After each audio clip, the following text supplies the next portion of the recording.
Lab Lababs. Segment. Dar Hakakat.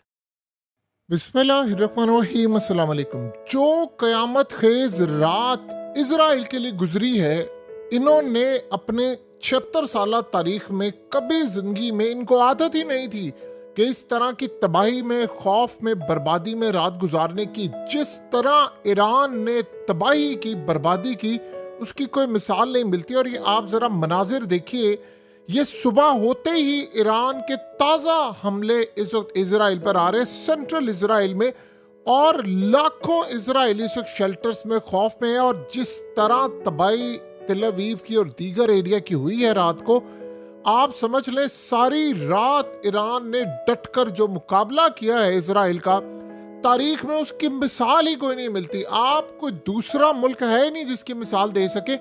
सारी रात Israel के ऊपर ये हमले करते रहे, अमेरिका के जहाज, हेलीकॉप्टर्स इजराइल में आते रहे। लेकिन जो सबसे बड़ी डेवलपमेंट है वो तो तेल अवीव के बिल्डिंग्स गिराना, तबाही करना, अस्पतालों में इमरजेंसी, ये सारे का सारा सिनेरियो तो है। लेकिन सबसे बड़ी डेवलपमेंट है कि इजराइल अपने 2 F-35 तैयारे गिरवा चुका है और तीसरे के गिरने की अब तक इत्तलात आ रही है। ईरान वो पहला मुल्क बना है जिसने इजराइल के F-35 तैयारों को मार गिराया है। और दावा उन्होंने किया है कि हमने इजराइल की एक पायलट खातून को भी गिरफ्तार किया है। अब ये इतनी तबाहकुन खबर है, इतनी तबाहकुन है कि आप ये सोचें कि पहले तो ईरान ने हमला किया और उसके बाद जिस तरह उन्होंने तबाही मचाई है। असल में कल इन्होंने उनका सिस्टम कर दिया था डिसेबल, फिर इन्होंने ईरान पर हमला किया, फिर उसके बाद ईरान ने जो सारी रात हमला रोकते रहे, और जिस तरह उन्होंने हमला किया है, इसको कहते हैं बाउंस बैक करना। उन्होंने इतनी तबाही मचाई है इजराइल के अंदर कि अमेरिका रोक नहीं पाया, उनके डिफेंस सिस्टम नहीं रोक पाए, तेल अवीव की बिल्डिंग्स तबाह हो चुकी हैं। और उसके बाद सुबह भी उन्होंने हमला किया। अब ईरान ने इस हमले को छोड़ना नहीं है क्योंकि ये लास्ट लड़ाई है और इस लड़ाई के अंदर तबाही होनी है। और अमेरिका, फ्रांस, बरतानिया और पता नहीं कितने ममालिक इसराइल की हिफाजत के लिए आए, लेकिन सारी सिक्योरिटी लेयर्स क्रॉस होकर चली गई। अब ये जो तबाही हुई है उसमें सबसे बड़ी डेवलपमेंट है वो है F-35 के तैयारे। देखिए, ईरान इस वक्त मलबा इकट्ठा करने की कोशिश कर रहा है। उन्होंने कहा जी 2 हमने F-35 तैयारे गिरा दिए और उनकी पायलट को भी हमने पकड़ लिया और वो हमारी कस्टडी के अंदर है।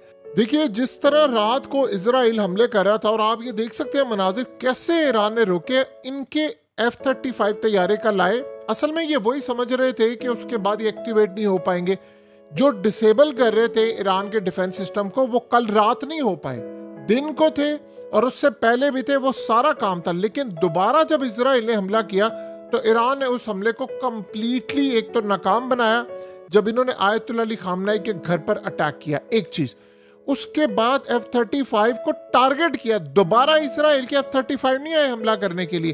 फिर उन्होंने दावा किया कि हमने 2 F-35 गिरा दिए हैं और उसके बाद फीमेल पायलट हमने पकड़ लिया इजराइल पर। उसके बाद जो बाउंस बैक हमला हुआ है, कमाल। आप सोच लें कि ऐसा हमला था कि इजराइल ने अपनी तारीख में कभी देखा ही नहीं है। अब यहां से इमेजिन कर लें कि चाइना ने इजराइल को वार्निंग जारी की है कि तुमने रेड लाइन क्रॉस कर दी है, ईरान की नहीं पूरे वर्ल्ड की रेड लाइन क्रॉस कर दी है और तुम्हें अब इसका खमियाजा भुगतना पड़ेगा। और चाइना इस वक्त शदीद तरीन गुस्से में है जिसका आप तसव्वुर नहीं कर सकते।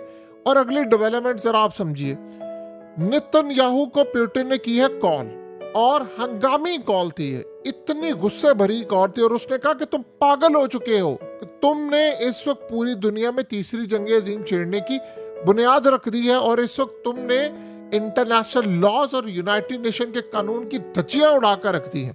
आप सोचें कि आम रूटीन के अंदर पुतिन फोन नहीं करता, लेकिन हंगामी बेसिस पर नेतन्याहू को कॉल किया और कहा कि इस पागलपन को रोको, किसी सूरत हम तुम्हें ईरान को बर्बाद करने नहीं देंगे। जब ये सिनेरियो हुआ तो आप देखें उसके बाद एक चीज बड़ी अहम हुई है जो बड़ी हैरान कुन है और वो अभी तक किसी को पता नहीं चल पा रही। ईरान का पूरा सिस्टम डिसेबल था, इजराइल धड़ाधड़ हमले कर रहा था और वो रुक ही नहीं पा रहे थे। लेकिन जैसे चाइना और रशिया की एंट्री होती है, चाहे वो आप इस सूरत में समझ रहे कि चाइना ने इजराइल को कहा और पुतिन ने कॉल की नेतन्याहू को, उसके बाद आप देखें ईरान का सिस्टम ऑटोमेटिकली एक्टिवेट हो जाता है और वह F-35 तैयारे गिराते हैं और उसके बाद उन तैयारों को गिराने के बाद अजल कहानी ये सामने आती है कि हालात बिल्कुल यकसर बदलना शुरू हो जाए और ईरान फिर अटैक करना शुरू कर देता है, क्योंकि आयतुल्ला ने कह दिया कि अटैक कर दो, अब छोड़ना नहीं है। और आप सोचें कि अब इजराइल पर इस वक्त लगातार हमले पर हमले होते जा रहे हैं और इजराइल ने दोबारा अटैक करना है और अमरीकी भी इस हमले में शामिल है। यानी वो डोनाल्ड ट्रंप की जो मक्कारी, अब आपको पता है कि सबसे बड़ी डेवलपमेंट क्या सामने आई है, वो हैरान कर देने वाली डेवलपमेंट है कि डोनाल्ड ट्रंप ने ईरान के साथ सबसे बड़ी गेम की है और ये अमेरिकी मीडिया ने खुलकर इसका खुलासा किया और उन्होंने बताया कि सिनेरियो ये हुआ था कि ईरान के मामले पर अमेरिका और इजराइल बिल्कुल ऑन बोर्ड थे और प्लान ये तरतीब दिया गया कि अमेरिका ईरान को उलझा कर रखेगा मुज़ाकरात में और डोनाल्ड ट्रंप दुनिया को ये कहता रहेगा कि मैं अटैक नहीं करना चाहता और इसराइल को भी रोकेगा कि तुमने अटैक नहीं करना, खबरें बनेगी, मीडिया पर सूरत हाल आएगी, इस सारा सिनेरियो चलता रहेगा। लेकिन उसके साथ साथ इसराइल पूरा प्लान करता रहेगा, एंड तक जाता रहेगा, बार बार खबरें आती रहेंगी कि हमने अटैक करना है, अमेरिका रोकेगा। जब ये सारे का सारा सिनेरियो होगा तो उसमें अमेरिका इंटेलिजेंस मालूमात इकट्ठी कर रहा था, अपने एजेंट्स अमेरिका के, इजराइल के, वो सारे बैक एंड पर काम कर रहे थे और कुल मिलाकर सारी सूरत हाल जो सामने आ रही थी उसमें गुड कॉप और बैड कॉप वाली पॉलिसी थी। यानी अमेरिका बड़ा अच्छा बनकर बात कर रहा था, ईरान से मुज़ाकरा चल रहे थे और उसके बाद साथ साथ इन्फॉर्म कर रहा था तुर्की को, सबको, और दूसरे एंड से इसराइल पूरे हमले की प्लानिंग कर रहा था। जो ही सब कुछ तैयार हो गया तो अमेरिका ने फौरी तौर पर अपने लोगों को कहा निकल जाने का हुक्म दिया और कहा कि अब तबाही का वक्त आ गया है। सो लिहाजा उसके बाद इजराइल ने अटैक कर दिया और इजराइल का जो अटैक हुआ वो जाहिर सी बात है पिन पॉइंट था, तबाही उन्होंने मचाई। लेकिन इस हमले के बाद फिर जब ईरान ने अटैक करना शुरू किया है तो आप ये सोचिए कि लाखों लोग इजराइल के शेल्टर्स में चले गए। यानी पूरे का पूरा गेम सेट किया हुआ था डोनाल्ड ट्रंप ने और इन सब ने। अब डोनाल्ड ट्रंप एक मक्कार इंसान के तौर पर उभरा है, दुनिया में कोई इस पर भरोसा करने को तैयार नहीं है जो हाल इस बंदे ने इस वक्त कर दिया है। अब ये जो डेवलपमेंट हुई है उसके बाद असल मसला अब डोनाल्ड ट्रंप के लिए उसके पैरों तले जमीन निकली है कि हमारे F-35 तैयारे क्यों तबाह हुए, क्योंकि इजराइल के पास जो F-35 तैयारे हैं वो बड़े अलग तरह के हैं। सो लिहाजा F-35 तैयारों को उन्होंने गिराया है। ईरान इस वक्त मिसाइलों की बरसात कर रहा है और जिस तरह बारिश होती है उस तरह उन्होंने सारी रात इजराइलियों को सोने नहीं दिया, बिल्डिंग्स पर बिल्डिंग्स तबाह की हैं और एक ने कई बिल्डिंग्स तबाह की हैं, एम्बुलेंसेस हर जगह। यानी आप सोचें कि पूरी तरह इजराइलियों को ये आदत ही नहीं थी कि इस तरह की कभी तबाही हो। हमेशा उन्होंने मुकाबला किया है, किससे मुकाबला किया है? उन्होंने सारी जिंदगी मुकाबला किया है फलस्तीनियों के साथ। अब जो हमले उन पर हो रहे हैं वो आप उसका तसव्वुर नहीं कर सकते। अब सबसे बड़ा इस वक्त मामला ये है कि यमन ने भी अटैक किया लेकिन हिजबुल्लाह इस वक्त खामोश है। तो ये जो सूरत हाल इस वक्त पैदा हो रही है वो क्लियरली बता रही है कि ईरान अकेला इस लड़ाई को लड़ा है, लेकिन ईरान की आपको दाद देनी पड़ेगी कि उन्होंने एक तो सारी रात हमले रोके और फिर सारी रात हमले करते रहे। यानी इतनी भयानक रात कभी जिंदगी के अंदर हमने देखी नहीं है। और आप सोचे कि जो इंटरनेशनल मीडिया था उनके रिपोर्टर जो इजराइल में थे वो कह रहे हैं कि हमने अपनी पूरी जिंदगी में इस तरह का कभी हमला नहीं देखा जिस तरह की तबाही आई है, जिस तरह मिसाइल आकर लगे और इतनी तेजी के साथ हाइपरसोनिक मिसाइल आकर लग रहे हैं और जो तबाही हो रही है। असल कहानी अब ये है कि उसमें अब मामला सामने आ रहे हैं कि इजराइल को एक तो ये उनके डिफेंस सिस्टम को समझ गए हैं कि कहाँ तक हम हमला कर सकते हैं, क्या नहीं कर सकते। गालिबन अब डिमोना के ऊपर ये अटैक करने के लिए जा रहे हैं और रात को तो खबर ये आ गई थी कि इन्होंने अटैक कर दिया है, लेकिन उसके बाद कंफर्मेशन नहीं हो पाई ईरान की जानिब से। लेकिन जो सबसे बड़ी डेवलपमेंट है, ईरान ने कहा है कि हमने F-35 तैयारे गिराए, उनके पायलट पकड़े, उसके बदले में वो क्या करेंगे, कब उसको मंजरनामा उसका लेकर आएंगे सामने, ये आने वाला वक्त बताएगा।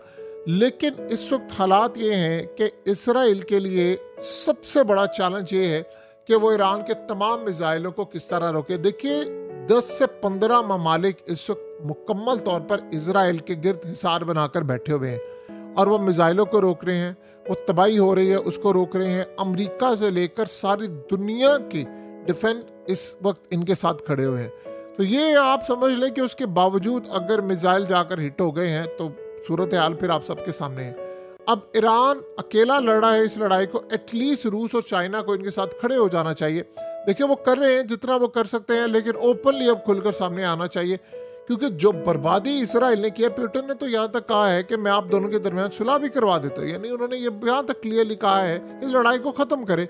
लेकिन फिर जो उन्होंने डोनाल्ड ट्रंप को भी, अब जाहिर सी बात है ब्लेम करें, चाइना तो एज यूजुअल हमेशा कहता है कि असल फसाद की जड़ अगर कोई है तो वो डोनाल्ड ट्रंप है। और ये बात इस दफ़ा समझ आ गई है कि डोनाल्ड ट्रंप ने जो धोखा दिया है, जो तबाही की है, बर्बादी की है, उसकी मिसाल तारीख में मिलती नहीं।